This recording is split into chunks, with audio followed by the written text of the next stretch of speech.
السلام عليكم ورحمة الله وبركاته. اهلا بيكم في وصفة جديدة من مطبخنا مطبخ الماسة. النهاردة جاية لكم بحاجة سريعة خفيفة. هتعمليها بسرعة، بس هي مش بسرعة لانه محتاج صبر طويل جدا. هنعمل مع بعض صوص الكراميل، من اجمل الصوصات اللي ممكن تتعمل بالشكل ده. شايفين عامل ازاي؟ حلو جدا، قوامه حلو جدا. تابعي معايا الفيديو للاخر، واللي لسه لاول مره يتابعني واول مره يدخل يشوفني ما ينسانيش باللايك والشير ويفعلي زر الجرس عشان يوصلكم كل جديد من وصفاتي. ونقول بسم الله. دلوقتي هنبدا بالمكونات ونقول بسم الله. معانا دول نص كوبايه من السكر حبيبات، معانا نص كوبايه من الحليب او اللبن، معانا معلقه ونص من النشا، معانا معلقه ونص من السمنه. لو عندك زبده حطي زبده. هنبدا دلوقتي نحط كسرولة على النار او حله على النار. يا ريت تكون ما تكونش لا تيفال ولا جرانيت ولا سيراميك، خليها ستانلس. حطينا دلوقتي حله على النار، هنبدا ننزل فيها بالسكر. بسم الله. ما تحاوليش تقلبي خالص في السكر بالشكل ده. انا مشغله النار بتاعتي على نار هاديه قوي. ما تعليش النار ابدا، لان انت عارفه ان السكر بيتحرق بسرعه. سيبيه لحد ما يبدا يفك. دلوقتي لحد ما تلاقيها بدات تعمل كده من تحت. انا ما حطيتش فيها معلقه نهائي من ساعه ما ولعت عليها النار، الا لما نبدا نلاقيها اتكرملت كده من تحت. نبدا نقلب بالراحه. حاولي على قد ما تقدري ما تجيبيش ناحيه الجوانب بالشكل ده، يعني قلبي لجوه، ما تحاوليش ان يجي على الحله من بره. وابدأي قلبي بقى واحده واحده لحد ما يدوب خالص السكر بتاعك.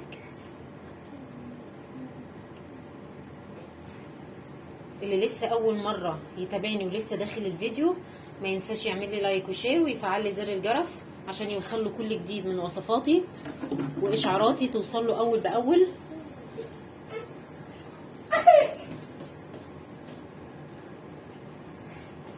بالشكل ده نقلب بالراحه لحد ما نلاقيه داب خالص كده. زي ما انتم شايفين بدأ السكر بتاعنا يدوب. انا بحاول على قد ما اقدر اقلب بهدوء عشان ما يجيش على الجوانب. صوص الكراميل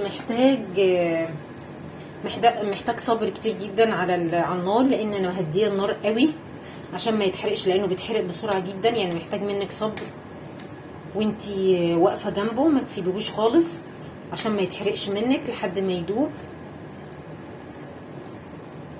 كده بالشكل ده. هو بدأ يدوب، لسه فيه حبيبات من السكر، مش هقول لسه كله داب. نفضل واقفين جنبها ونقلب واحده واحده لحد ما نلاقي الحبيبات دي خالص مش موجوده.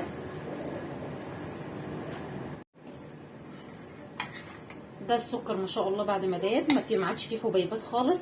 هنبدأ ننزل عليه دلوقتي معلقه ونص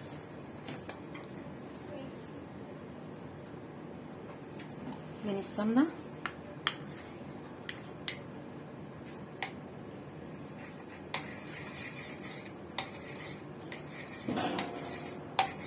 نقلب فيها كويس جدا.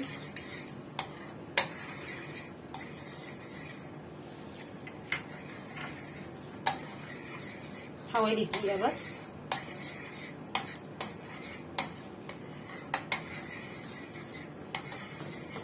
بالشكل ده شايفين ما شاء الله على الجوانب مش هتلاقي سكر متكرمل، لان انا كنت بقلب بالراحه جدا، بحاول على قد ما اقدر ان انا ما اطلعش السكر لفوق كده.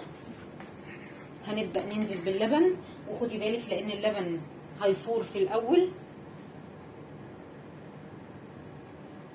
هنحاول بس نشيل المعلقه. بسم الله. هتلاقي السكر بتاعك كتل، ده طبيعي جدا، ما تقلقيش. سيبيه على النار هيفك خالص. بالشكل ده، كتل بالشكل ده زي ما انت شايفه. هنسيبه لحد ما يفك براحته، وبعد كده هنشوفه. كده خلاص الكتل فكت. ولو لقيتي لسه في كتل يبقى اضربيها في الخلاط. هنبدأ دلوقتي في خطوة هنعملها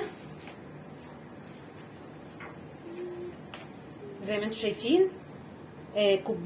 كوبايه نحط فيها معلقه من اللبن، عليها معلقه ونص من النشا، احطها واقلبها بالشكل ده.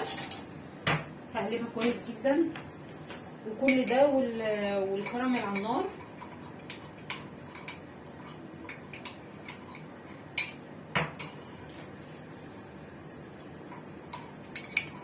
بالشكل ده قلبنا معلقه ونص من النشا مع معلقه من اللبن. هنبدا نضيفهم.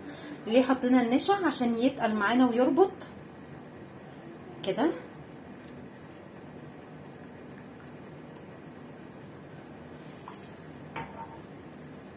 هنسيبه بس شويه على النار عشان يربط بس يتقل معانا، دقيقه فقط لا غير. لو لقينا فيه وفيه تكتلات اهي، هنبدأ نضربها في الخلاط او بالهاند بلندر لو عندك بالشكل ده. انت في الاول هتلاقيه كده. انا ضربته دلوقتي في الخلاط عشان اتاكد ان مفيهوش حاجه، وهصفيه برضو احتياطي. جبنا بوله وجبنا المصفى بالشكل ده.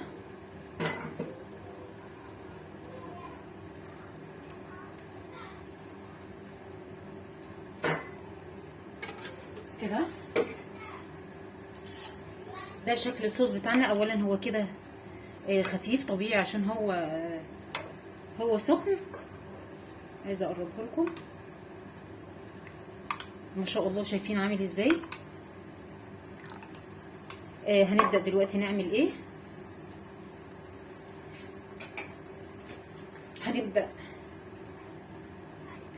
هنعمل ايه. هنجيب لو عندك استرتش راب او اكياس نظيفه، هنبدأ نحط الكيس بس يكون ملامس للسطح بتاع الصوص بتاعنا بصوص الكراميل.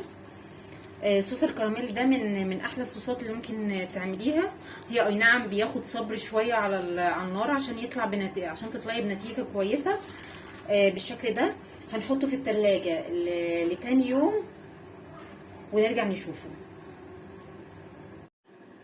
ورجعنا لكم تاني بعد ما الكراميل ما شاء الله تماسك زي ما انتم شايفين، بقى قوامه بالشكل ده. شايفين عامل ازاي. هو مفروض كمان ريحته حلوه جدا وطعمه حلو جدا. لو عندك كمان بطاطا بيبقى حلو جدا على البطاطا.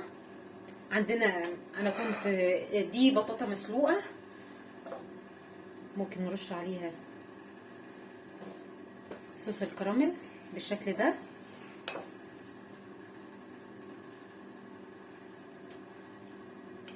وبكده يبقى الفيديو بتاعنا خلص.